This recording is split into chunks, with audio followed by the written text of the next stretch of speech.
Alessandro, io vorrei parlare con te di questi loghi che vediamo alle tue spalle in sovraimpressione nella parte alta del vostro fantastico sfondo. Che cosa significhino? Perché insomma sottendono una presenza molto importante e molto plurale alle spalle del progetto della Rete Golf in Veneto.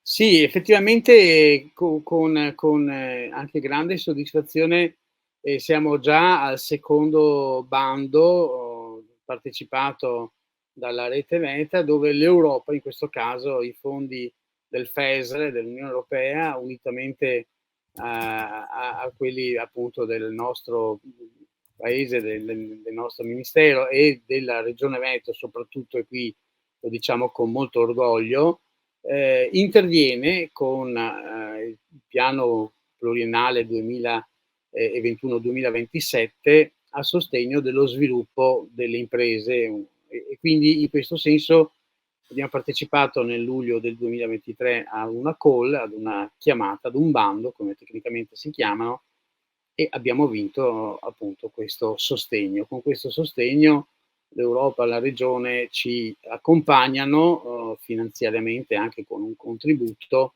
per promuovere e soprattutto per costruire l'offerta commerciale di Golf in Veneto, quindi dotandoci di un manager, un senior manager con 20 anni di esperienza, che affianca i nostri retisti, i golf club, gli hotel, eccetera, nel costruire, li accompagna proprio con formazione specifica sul posto, quindi va direttamente nei golf club e negli hotel per costruire assieme agli addetti dei pacchetti, delle offerte appunto specifiche. Questi pacchetti e queste offerte saranno poi oggetto di promozione e di commercializzazione da parte dello stesso manager, ma anche nel nuovo sito di cui abbiamo parlato la scorsa volta, e quindi avremo modo di promuovere e di distribuire, di vendere anche attraverso un operatore in tal senso specializzato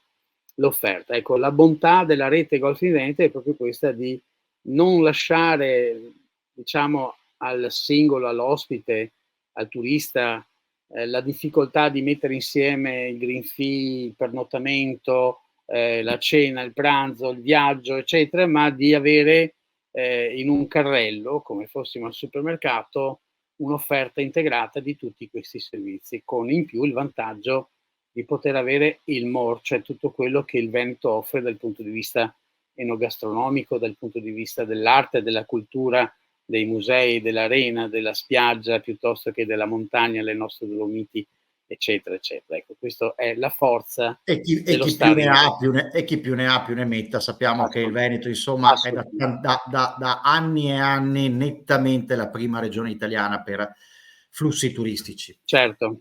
Grazie Alessandro, sempre molto prezioso, esaustivo e ricco di nuove informazioni il tuo contributo. Siamo molto curiosi di vedere cosa ci riserverà la prossima puntata, basta restare sintonizzati nei prossimi giorni su TG Plus.